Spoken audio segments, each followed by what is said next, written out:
I'm sure at some point we'll have to add some more teams to this list, but already a couple of weeks into the season, I'm disappointed in a few of these teams. Now, here's the thing. Disappointed kind of, when I say I'm disappointed in them, that kind of goes hand in hand with me admitting I was wrong about somebody. Like maybe you had a team ranked high and pretty obvious though you shouldn't have. Um, and and honestly, it's not just teams that have lost games. Like there's some undefeated teams that I'm watching them and I'm going, this ain't the team I thought it would be.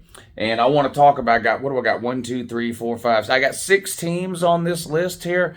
Now, there are more than 6 teams that when you watch them, they look disappointing. These are 6 teams that are particularly disappointing to me. Feel free to let me know down below which teams you think are the most disappointing so far for the 2024 season. Again, we're only a couple of weeks in, so this list will get longer as other teams start to maybe lose or underperform or something, but 6 teams already, I got a new helmet in today. Shout out to Pastor Dave. He sent me a new helmet.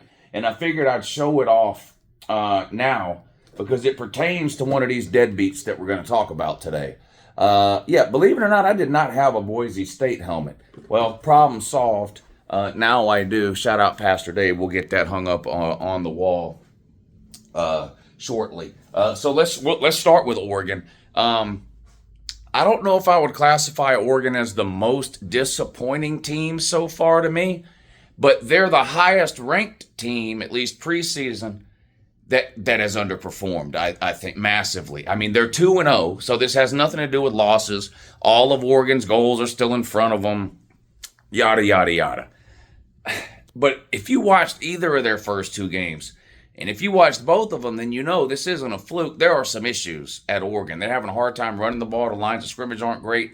Dylan Gabriel, he plays well at times, but I don't know if it's scheme or what they're doing there, but like they don't stretch the field a lot. It's a lot of short passes and hitch passes and 5-yard comebacks and short slants and crossing. I don't know. It's a ton of talented players, and you can tell when you watch Oregon play, like the speed, the size, the athleticism, the way they move around. Like you can tell these are NFL players.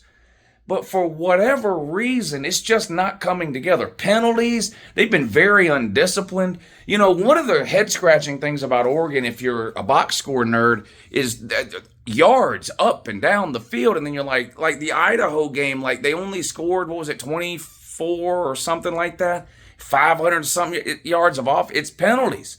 They go down the field, they commit penalties, they back themselves up. It's been extremely disappointing. Idaho and Boise State. Oregon is a couple of breaks away from being 0-2 instead of 2-0. And I know Boise State's a good team. I get it. They're a good group of 5 team. Some people have picked them to be the group of 5 team that actually makes the playoffs this year. Let's assume that's true, that Boise State ends up being the best group of 5 team. They should not be beating or hanging with Oregon.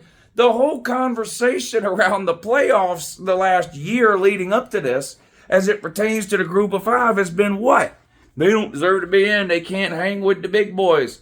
Well, if that's true, and I tend to think that it is, and they're hanging with Oregon, is Oregon a big boy this year? Oregon is going to have to figure some things out quick, fast, and in a hurry before this Big Ten schedule starts. But again, so it's not the record. I'm not throwing Oregon away. I'm not telling you they're going 6-6. None of that. But what I thought I would see from Oregon so far this year compared to what I have seen, extremely disappointing. And this is what they have coming down the road. They're getting ready to play the Civil War game at Oregon State. They need to just get through that game. I'm going to be honest, I don't expect to see some kind of massive turnaround and improvement here for Oregon. This is a rivalry game. Oregon State is without a home. They don't have a conference. They feel left behind. This is an everything game for Oregon State. Oregon better be careful. But let's assume they sneak by this game, even if they play poorly. Well, they're going to have a bye week after that. That's going to give them 2 weeks to kind of figure out what in the hell is going on. Is it Dan Lanning? I mean, what is going on there? They've got to get by Oregon State and get to that bye. They come out of their bye and the Big Ten season starts. On the road at UCLA. That's a winnable game for Oregon. They're way more talented. UCLA lost their coach in the middle of the night. They lost their defensive coordinator. Their best players from last year are gone. That's a winnable game. And then home against Michigan State. Michigan State, another team with a brand new coaching staff, not a whole lot of talent, shouldn't be able to compete with Oregon. That's 2 winnable games. Then they host Ohio State. Boy, if anything close to the version of Oregon that I've seen so far this year shows up against Ohio State in 4 weeks or whatever this is, 5 weeks, they're going to get destroyed. So they better get it figured out. After that, they play Illinois. Illinois is undefeated, plays really good defense, just beat Kansas. Not a gimme game. Later in the year, they at Michigan, at Wisconsin, home against Washington. I'm telling you, I picked Oregon. Oregon was the only team in the Power 5 this year that I picked to go 12-0. I picked everybody else to lose. Georgia to lose to Ole Miss. Picked Ohio State to lose at Oregon. Picked Bama to lose to Georgia. Picked Tennessee to lose to Bama. Anyway, you just go down the list. Picked everybody to lose at least one game except Oregon. I had them at 12-0. If they don't get some shit figured out quick, fast, and in a hurry, they're going to lose 3 or 4 games and then be a danger of not even making the playoffs as an at-large, and that would be a massive disappointment. Notre Dame, this is an obvious one. They just lost to Northern Illinois. Northern Illinois is not an FCS team. I kept calling them an FCS team. Are they new to the FBS and I just didn't know, or did I completely whiff on that? The point is Northern Illinois is not any good. They got no business competing with Notre Dame or anybody else anywhere near the top 25 in the world of college football. Remember about 3 years ago, they beat Georgia Tech. Now, why was that hilarious? It was hilarious because Georgia Tech was terrible. It proved how terrible they were. Georgia Tech was like a 3-win team the year that they lost to Northern Illinois. Now, Georgia Tech's a legitimate modern-day college football program who actually has the stones to play in a conference, whereas Notre Dame doesn't. So, Notre Dame's schedule is padded with a bunch of service academies in Stanford, so they're probably not going to go 3-9 like Georgia Tech did, but they're looking like a similar team to Georgia Tech that year in terms of how good they are. They're not very good. They were lucky to get by a bad Texas A&M team. I spent all offseason telling you how bad Texas A&M was, and y'all beat your chest like Donkey Kong after you went down there and struggled to beat them, couldn't throw the ball, didn't look good offensively, but you came away with a win against a bad team. Then you come home in front of your own Rudies, and you can't get a first down against Northern Illinois, and you can't stop them. It's just embarrassing. Riley Leonard can't complete a pass from here to that fucking window. I don't know what's wrong with him. Terrible. Marcus Freeman is in over his head. You understand me? Look, you run a risk every time you hire a head coach. You hire somebody that's never been a head coach before, that's even more of a risk. And you have got to be ready to hit the eject button and admit you were wrong and start over before he drives you further into irrelevancy. He doesn't know what he's doing. Sorry. The bearer of bad news here, Uncle Lou. In 3 weeks, Notre Dame hosts Louisville. They're going to beat the shit out of you. They're going to beat you bad. In October, you got to play at Georgia Tech. I think Georgia Tech could beat you. In November, you got to play Florida State and Southern Cal. Okay, I don't know about Florida State, but Southern Cal can beat you. You got some losses coming, Rudy. Boy, y'all are down bad. Down bad. Notre Dame's not making the playoffs. People talk about the year season over. I'm getting a drink of water. What's he doing? He's getting a drink of water. People talk about the year season is over video. Shout out to this list of poop right here on the wall from year season. No, doesn't mean your season is over. The year season is over video is just where we laugh at teams that lost. The only two sort of, I would say, contending teams that sort of thought they might have had a chance to do something this year that are eliminated for all practical purposes are Notre Dame and Florida State. So let's just go right to Florida State. Florida State is 0-2. Not only that, both of those losses are conference losses. That's it for Florida State. Just forget about it. You're not getting into the playoffs. It's that simple. I don't know if there's any Florida State fans that are stupid enough to think that, well, if we get this figured out and that straightened and DJ does this and we do that and the other, then we could go 10-2 and play for the ACC. None of that is happening, dummy. Y'all are a terrible fucking group of players. Notice I didn't say team because you're not a team. I'm not as disappointed in Florida State this year as their own fans are. I saw this coming a mile away because they spent all offseason looking backwards instead of looking forwards. This is kind of what you get. And then they raid the portal. They don't recruit. Mike Norvell is supposed to be a quarterback genius. He's been there 5 years now. Where's the quarterback that he saw in high school, recruited, signed, developed, and was ready to take over as a legitimate quarterback when Jordan Travis left last year? Where's that guy? Doesn't exist. So you got to bring in Oogabadoog, and he's no good. DJ Oogabadoog, not any good. Terrible, in fact. Georgia Tech and Boston College beat you. That's 2 ACC losses. You got Memphis coming to town this week. Now, you were off this week, so you had 2 weeks to get ready for this Memphis game. Don't lose to Memphis. Group of 5 team.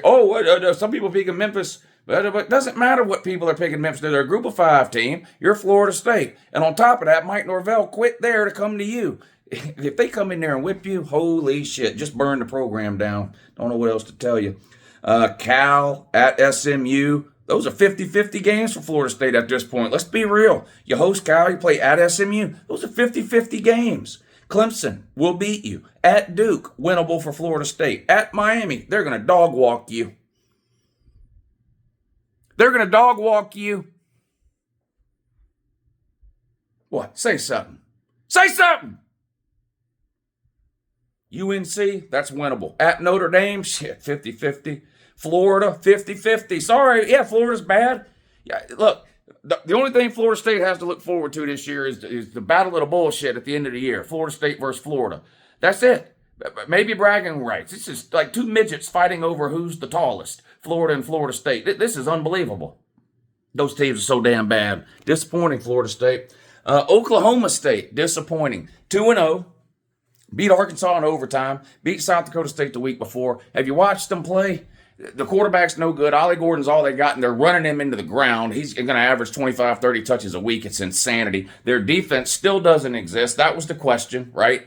Can Oklahoma State take the next step? In the Big 12, without a Texas and an Oklahoma, can Oklahoma State improve enough defensively to get to the Big 12 title game? Because they had pretty good offense. No, I don't think they can. And that doesn't hurt me. It doesn't make me happy to say that. I picked Oklahoma State to make the Big 12 title game.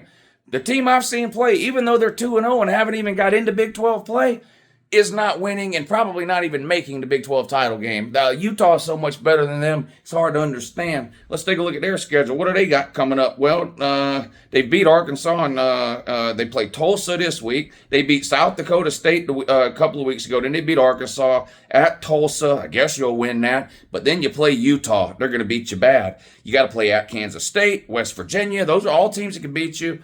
Not good. Not good. I don't agree with how they're treating Ollie Gordon, driving him into the ground, even though, I understand why they're doing it, I guess. The quarterback is terrible, and they really have nothing else offensively, and their defense doesn't exist. So they're like, well, let's just give it to Ollie Gordon 30 times. We don't care about his NFL future or his mental well-being. Just give him the ball 30 times. I don't know. Disappointing to me. And again, they're undefeated. And so is Oregon. This isn't just about losses. I'm talking about how I thought teams would look so far versus how they actually have looked. Now, in some cases, how they've actually looked has caused them to lose, like Florida State and Notre Dame. But in the case of Oregon and Oklahoma State, they're still undefeated. They just haven't looked nearly as good as I thought they would. Maybe they get it turned around. Again, I picked Oregon to go 12-0 and make the playoffs. I picked Oklahoma State to play in the Big 12 title game, which means they could potentially make the playoffs. And so far, those two teams just don't look like playoff teams to me. And Notre Dame and Oklahoma State, well, they just don't matter anymore. Their seasons are over. Virginia Tech. Virginia Tech's not a playoff team. They never were. I didn't think they were a playoff team. They've been bad for a decade, 15 years, whatever it is. But I bought into the hype this offseason about all this returning production, and the quarterback was back, and he was great for the last 5 or 6 games last year. And they might have the best passing game in the ACC. Just all this talk about Virginia Tech and what they can do in the ACC. What can they do in the ACC? What can they do in the ACC? Then week 1 comes around, and they lose to Vandy.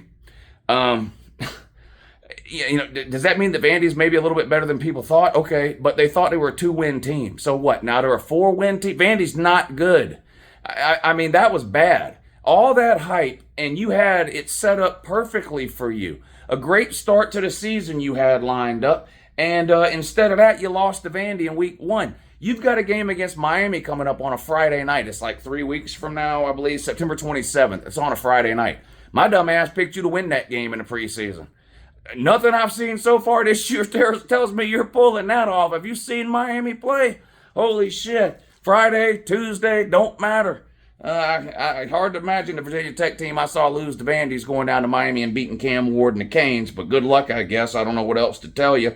You play Rutgers before that. Now, I said I predicted you to beat Miami. I did. I predicted Virginia Tech to lose to Rutgers. And I caught shit from the 3 Virginia Tech fans that exist on the planet. No way we lose to Rutgers. You lost to Rutgers last year, man. Of course, there's a way. And newsflash, have you watched any Rutgers this year? They look better than you. So yeah, they're likely to beat you. So I was right about that. And unfortunately, I'm probably wrong about the Miami deal. You're going to lose both of those games. On top of the Vandy game you already lost, you then have to play Boston College, Georgia Tech, at Syracuse, home against Clemson. I don't see you winning any of those games. Massive disappointment for Virginia Tech. Again, not that anybody thought they were winning a natty or even making the playoffs, but the hype, what we're seeing on the field from Virginia Tech does not match the hype we were given in the offseason. Sorry. So that's Oregon, Notre Dame, Oak State, Florida State, Virginia Tech, and Colorado. Now, Colorado is not really disappointing to me. I thought they'd be a trash can and a garbage can. And guess what? They are absolutely terrible. Worst offensive line in college football. Shedeur Sanders quit with 2 minutes to go in the fourth quarter. Took his ball and went home, packed it up, went to the locker room. Gives an interview blaming the offensive line. And here's the thing. Yes, it is the offensive line's fault. Duh, we can watch and see that. They're terrible, dude. Anybody with a brain knew that. Hell, I'm an idiot. Just read the comments. It's a million people a day in there telling me how stupid I am. And even I knew Colorado was going to have a terrible offensive line. So we know it's the offensive line's fault. But as the quarterback of the team, you're not supposed to come out and just say that to the media, man. You got to take some personal responsibility and accountability. And you didn't do it. You're not blaming the offensive line. On top of that, and I got to look more into this story. There's a story out today. This seems like there's a story out every day about Colorado. Oh, I didn't even make a video on it. It's getting so common now, you're like, no sense in even talking about it. Did you see the video last week? There's 2 Colorado coaches fighting each other in the parking lot. I'm not talking about pushing and shoving. I'm talking about haymakers, like in uppercuts, left and rights, knees and elbows, chicken wings. Unbelievable. And Warren Sapp is in the background narrating the whole thing like he's fucking Joe Rogan at a UFC match. I'm like, what in the world? Warren Sapp's also a coach there. So you got one coach narrating a fight between 2 other coaches. A fist fight. Unbelievable. And now this week, the story comes out this week. And I have a feeling this was leaked by the Colorado band. I can't prove that. I haven't heard that. I don't know that. But I'd be willing to bet that's the case. But what's one of the things we love about college football? Traditions. The bands. Especially if you went to the school. Now, I didn't go to the University of Georgia, but I still, as a Georgia fan, I still love to hear the fight song, right? It's part of it's part of what separates college football from the NFL and really every other sport is the collegiate environment that it takes place in. And having the band and the fight song, and then not just the fight song, but every team's band, every school's band has a dozen or so sort of songs that all the fans know. And when they start to play them, you either chant along or you clap along, or maybe there's some hand movements or something that you do along with the song. And it's just part of the tradition and sort of the pageantry of college football that we all love. And the thing that really separates college football from a lot of the other sports out there, right? Well, no longer at Colorado with the fight song. Now, they can play the fight song when anyone else scores a touchdown. But if Shedeur Sanders scores a touchdown, they can no longer play the fight song, the band. They have to sit on their hands and do nothing if Shedeur Sanders either scores a touchdown himself with his legs or throws a touchdown pass. Why? So that the PA announcer up in the booth can play Shedeur Sanders' rap song. Holy shit, perfect timing or whatever that fucking mumble rap tune he's got is called. It ain't no good. It's garbage. And look, trust me, if I know anything at all, anything, I know rap music. And I'm here to tell you that rap song ain't no good. But even if it was a banger, you're telling me that you're going to tell the marching band they can no longer play the school fight song. Fuck the 80,000 people in attendance, hey, this is Colorado. Fuck the 40,000 people in attendance, half of which probably went there. Their alma mater. They've been clapping along and singing along and dancing along to that fight song every time Colorado scores for 10, 20, 30, 40, 50, 60 years, whatever the case. But not anymore. Not if Shedeur scores. Nope. Band, sit down. DJ, spin that shit. The fucking Dion song, this mumble rapping motherfucker You gotta be kidding me, man. Come on, man. Come on, man.